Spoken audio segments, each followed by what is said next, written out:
गणेशाय नमः।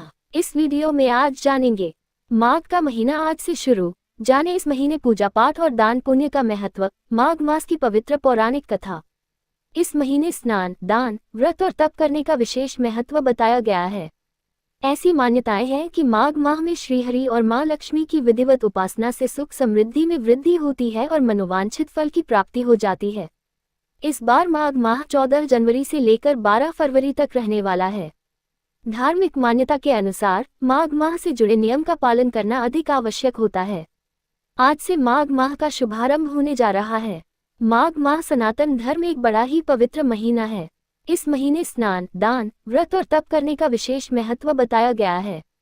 ऐसी मान्यताएं हैं कि माघ माह में श्रीहरि और मां लक्ष्मी की विधिवत उपासना से सुख समृद्धि में वृद्धि होती है और मनोवांछित फल की प्राप्ति हो जाती है।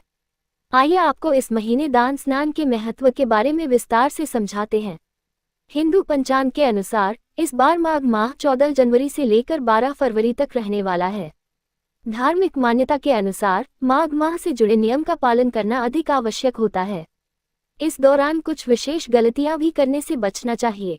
पूजा पाठ और दान स्नान का महत्व। पवित्र स्नान। माघ महीने में गंगा, यमुना या किसी पवित्र नदी में स्नान करना अत्यंत शुभ माना जाता है। प्रयागराज में हर साल माघ मेला और कुंभ जैसे आयोजनों का मुख्य आकर्षण यही स्नान होता है। दान पुण्य। इस महीने दान का विशेष महत्व है। अन्न, वस्त्र, तिल, गुड़, घी या गर्म कपड़े दान करने से पुण्य की प्राप्ति होती है। व्रत और पूजा। इस दिन पूजा, व्रत और दान का विशेष महत्व है। सूर्य देव की पूजा के लिए यह महीना बहुत ही शुभ माना जाता है।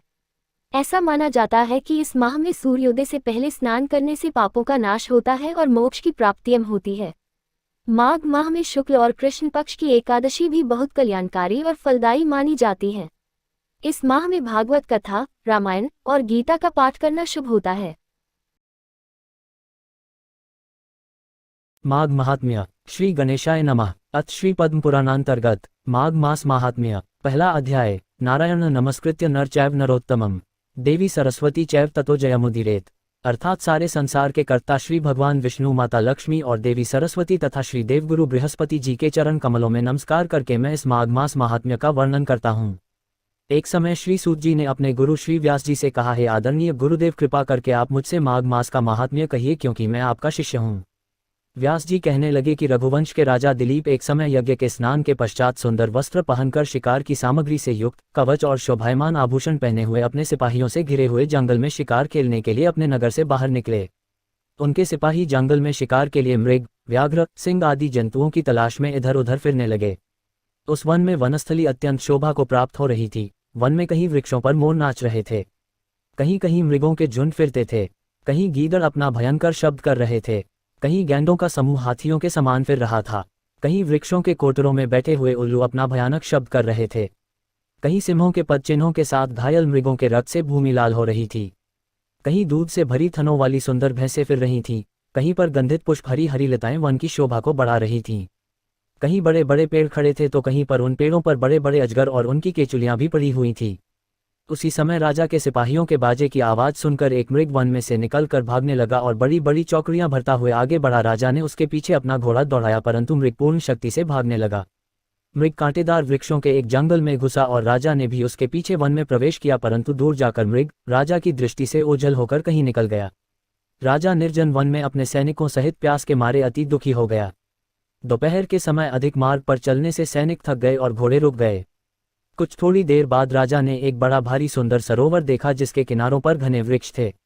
इसका जल सज्जनों के हृदय के समान पवित्र था। सरोवर का जल लहरों से बड़ा सुंदर लगता था। जल में अनेक प्रकार के जल जंतु, मछलियां आदि स्वच्छंदता से इधर उधर फिर रही थीं। दुष्टों के समान निर्दयी चित्त वाले मगरमच्छ भी थे। किसी किसी जगह लोभी के घर के समान सिमाल भी पड़ी हुई थीं। जैसे विपत्ति में पड़े हुए लोगों के दुखों को हरने वाले दानी पुरुष के समान यह सरोवर अपने जल से सबको सुखी करता था, जैसे मेघ चालक के डक को हरता है। इस सरोवर को देखकर राजा की थकावट दूर हो गई। रात्रि को राजा ने वहीं विश्राम किया और सैनिक पहरा देने लगे और चारों तरफ फैल गए। रात के अंतिम समय में शूकरों के एक झुंड ने आकर अंतिम समय में पानी पिया और कमल के झुंड के पास आया। तब शिकारियों ने सावधान होकर शूकरों पर आक्रमण किया और उनको मारकर पृथ्वी पर गिरा दिया। उस समय सब शिकारी कोलाहल करते हुए बड़ी प्रसन्नता के साथ राजा के पास गए और राजा प्रभात हुआ देखकर उनके साथ ही अपनी नगरी की तरफ चल पड़ा। रास्ते में एक तपस्वी को देखा जिसका शरीर तपस्या और नियम के कारण बिल्कुल सूख गया था, जो मृगछाला और वल्कल पहने हुए था। राजा ने ऐसे घोर तपस्वी को देखकर बड़े आश्चर्य से उसको प्रणाम किया और हाथ जोड़कर खड़ा हो गया। तब तपस्वी ने राजा को कहा कि हे राजन, इस पुण्य शुभ माघ में इस सरोवर को छोड़कर तुम यहाँ से क्यों जाने की इच्छा करते हो? तब राजा कहने लगा कि महात्मन, मैं तो माघ मास में स्नान के फल को कुछ भी नहीं जानता, कृपा करके आप विस्तारपूर्वक मुझको बतलाए। इति श्री पद्म पुराणांतर्गत प्रथम अध्याय समाप्त। अगर आपको ये कथा प्रसंग अच्छी लगी हो तो ऐसी ही और धार्मिक कथा प्रसंग को सुनने के लिए आप हमारे improve your knowledge YouTube channel को सब्सक्राइब, लाइक और ज़्यादा से ज़्यादा लोगों के साथ शेयर करें। अपने विचार हमें कमेंट बॉक्स में जरूर भेजें। धन्यवाद।